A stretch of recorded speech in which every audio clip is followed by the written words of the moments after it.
আসসালামু আলাইকুম ভিউয়ার্স, প্রতিদিনের মতো আরেকটা নতুন ভিডিওতে সবাইকে স্বাগত জানাই। আশা করছি যে যেখান থেকে আমার ভিডিওটি দেখছেন ভালো আছেন। আমরাও আলহামদুলিল্লাহ ভালো আছি। তো ভিডিওর প্রথমে বলি, একটা লাইক দিয়ে ভিডিওটা কন্টিনিউ করবেন প্লিজ। তো ভিডিওটা স্টার্ট করেছিলাম সকাল দিক থেকে। আর সকালে উঠে আমি যেহেতু সবগুলা টব পরিষ্কার করি, মানে সকালে জল সবাই ঘুম থেকে উঠলে জলের দরকার পড়ে আগে, ওই জন্য আর কি সবগুলা টব আমি ধুয়ে নিচ্ছি। আর আমি কি করি, মানে আমরা একটু গ্লাসে জল কম হয়, গ্লাস রাখা থাকে আমার একটাতে সবসময়, কিন্তু গ্লাস খুব কম ব্যবহার করা হয়। মানে আমরা ওইভাবেই অভ্যস্ত হয়ে গেছি, মানে টবে সবসময় জল খেয়ে। তো কি হয়, দেখা যায় যে গ্লাসে জল নিলে বারবার আবার ডালতে হয় জল। তো এভাবে টবে নিলে একটু বড় থাকে, যেহেতু আমার মানে এক টব জল নিলে আর কি অনেকক্ষণ আর ডালতে দরকার পড়ে না। যেটাই হোক, মানে যার ঘরে আর কি যেভাবে হয় চলে, ওইভাবে অভ্যস্ত হয়ে যায়। তো আমরা ওইভাবে অভ্যস্ত হয়ে গিয়েছি। আর সকাল সকাল উঠে প্রতিদিনের মতো এই যে রান্নাঘর থেকে কাজ শুরু করলাম। আর রান্নাঘরের বাসনগুলো ধুয়ে পরিষ্কার করে নিচ্ছি। আর ভাবছি চা খেয়ে বাকি কাজগুলো করব। আর আমি কিন্তু মানে রান্নাঘরে আগে আসি, তারপর বিছানা গুছাই। তো এখনও আমার বিছানা গুছানো হয়নি, ওইদিকে যাওয়া হয়নি, কারণ কি আমার মেয়ে কোনো দিন শুয়ে থাকে। আর আমি মানে বিছানা থেকে উঠলেই আমি আগে বাথরুমে যাই, বাথরুম থেকে তারপর মানে রান্নাঘরে আসি, মানে ওই প্রসেসেই আমার যায়। মানে বিছানাটা পিছনে থাকে সবসময়।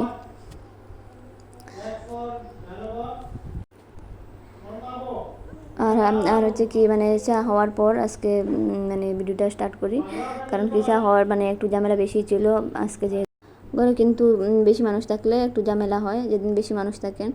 আর না হলে মানে নিজের ঘরে যে বাজারে আছি, মানে শুধুমাত্র এরা থাকলে প্রতিদিন যেভাবে চলে এইভাবে চলে। আর মানুষ বাড়লে কিন্তু ঝামেলা বেড়ে যায়। তো ঘরে বেশি মানুষ বলতে আর কি লিয়ানার ভাই বোন এসেছিলেন। ভাই বোন হচ্ছেন আর কি আমার এক ননদের মেয়ে, আর হচ্ছে আমার বাসুরের ছেলে, একটা ছেলে একটা মেয়ে। তো ওরা এসেছিলো, যেহেতু পুজোর বন্ধ চলছে ওই জন্য ওরা এসেছে। আমরা যেহেতু খুব একটা মানে বাড়িতে যেতে পারি না, বাড়ি বলতে শ্বশুর বাড়ি যেতে পারি না, ওরা আমাদেরকে বেশি খুব একটা পায় না। আর ওদের ছুটি চলছে পুজোর জন্য, তো ওরা এসেছে। তো ওদের মা বাবা আসেনি, ওরা এসেছে। ওদেরকে মানে আমার হাজব্যান্ড গিয়ে নিয়ে এসেছেন কয়েকদিন থাকার জন্য। তো সবাই মিলে নাস্তা করে এখন মানে ওরা একটু খেলাধুলা করছে, আর আমি ওইদিকে রান্নাঘরের কাজগুলো শেষ করছি। আর মানে প্রতি বছর কী হয়, মানে ওইভাবে পুজোর বন্ধ বা গরমের বন্ধ হলে আমরা বাড়িতে যাই। তো যাওয়ার পর ওদেরকে পাই। তো আমরা একটা বিশেষ কারণে এবার মানে আমাদের যাওয়া হয়নি আর কি। তো গরমের ছুটিতেও যাওয়া হয়নি, আর পুজোর বন্ধতেও আবার মানে শ্বশুরবাড়ি যাওয়া হয়নি। ওই জন্য ওদেরকে নিয়ে এসেছেন। মানে একা একা ভালো লাগে না। আর ওদের মানে ওরাও মাঝে মাঝে আসে, তো ওরাও কয়েকদিন হয়েছে আমাদের ওইখানে আসেনি, ওই জন্য ওদেরকে নিয়ে এসেছেন। তো আমার মেয়ে যেহেতু একা একা থাকে, আমরা বন্ধ হলে হয়তো আমরা মানে কোনো দিকে যাই, শ্বশুরবাড়ি হোক বাবার বাড়ি, মানে যে কোনো জায়গায় যাওয়ার একটু চেষ্টা করি, ওকে মানে অন্যান্য বাচ্চাদের সাথে একটু মেলামেশার জন্য সুযোগ করে দেই আর কি। তো হয়তো আমরা যাই, না হলে ওদেরকে নিয়ে আসি, ওইভাবেই আর কি চলে। তো আমার মেয়ে কী করছে, কয়েকদিন থেকে ভাই বোনদের পেয়ে মানে খেলাধুলায় বেশ মগ্ন হয়ে গিয়েছে, আর পড়াশোনার দিকটা একবারে ভুলে গিয়েছে। তো ভাবলাম ওকে নিয়ে একটু বসি, তারপর বাকি কাজগুলো করব। আর এই যে বাচ্চাদের মানে প্রথমে লেখা শেখানোটা মানে কী যে কষ্টের, মানে ওটা আমি বলে বোঝাতে পারবো না।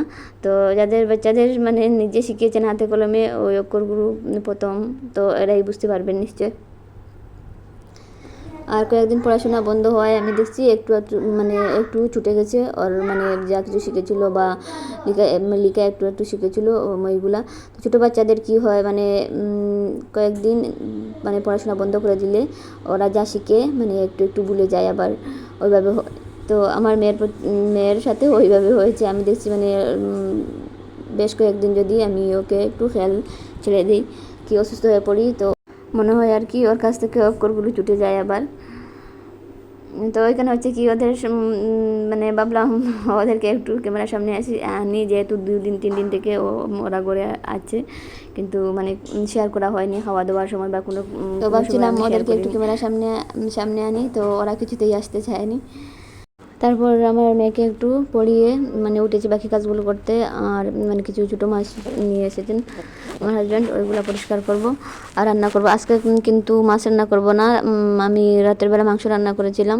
তো যেহেতু ওরা এসেছে ওই জন্য আর কি মাংস রান্না করেছিলাম, মানে মাংসের তরকারিও আছে, মাংস আছে। আর ভাবছি মানে একজনের দুজনের একটু অসুবিধা হয়ে গেছে আর কি, ওরা নিরামিষ খুব বেশি পছন্দ করে।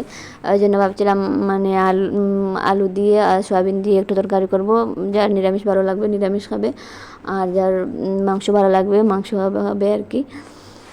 তো আমি মাছ কেটে পরিষ্কার করে ধুয়ে নিয়েছি, ওইগুলা আর ক্যামেরার সামনে আনিনি। তারপর মানে ভাবছি মানে খাওয়া দাওয়ার একটু ভিডিও নেব।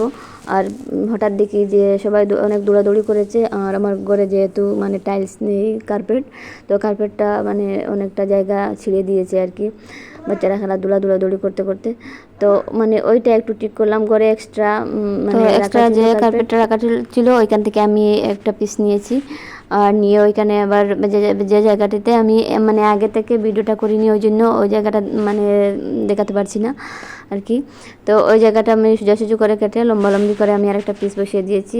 আর আমি কাজটা করতে গিয়েছিলাম, তো আমার হাজব্যান্ড দেখে বললেন আমি সুন্দর করে দেবো, তুমি পারবে না। তো ওরা একটু কাজটা করছেন আর আমি ওইদিকে আমার রান্নাটাও দেখছি।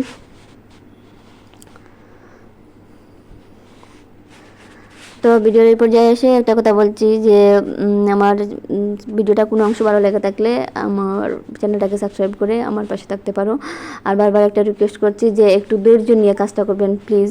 তো 2-3 দিন থেকে আমার সাথে কি হচ্ছে আর কি, কোনো সময় দেখা যাচ্ছে যে আমার পরিবারে মানে নতুন বন্ধুরা কি ভাই বোনেরা পুরা অংশগ্রহণ করছেন, আবার চলে যাচ্ছেন, ইউটিউবে করছে কিনা নিজে করছে আমি কিছু বুঝতে পারছি না। কখন দেখি মানে সাবস্ক্রাইবার বাড়ছে, তখন 5টা-6টা করে আবার কেটে যাচ্ছে, বাড়ছে আবার কেটে যাচ্ছে, ওইভাবে মানে দেখার পর খুব বাজে অবস্থা আর কি খুব। তো যদি কেউ মানে আমার পরিবারে অংশগ্রহণ করতে চান না তাহলে কেন আবার বারবার এসে চলে যান, তো না আসলেই তো ভালো। ওইভাবে দেখার পর খুব মানে বাজে লাগে, যদি সাবস্ক্রাইবার না আসে তো কোনো কথা নাই, এসে আবার চলে যায়, ওই ব্যাপারটা মানে খুব রাগ হয় মাঝে মাঝে আর ভালো লাগে না।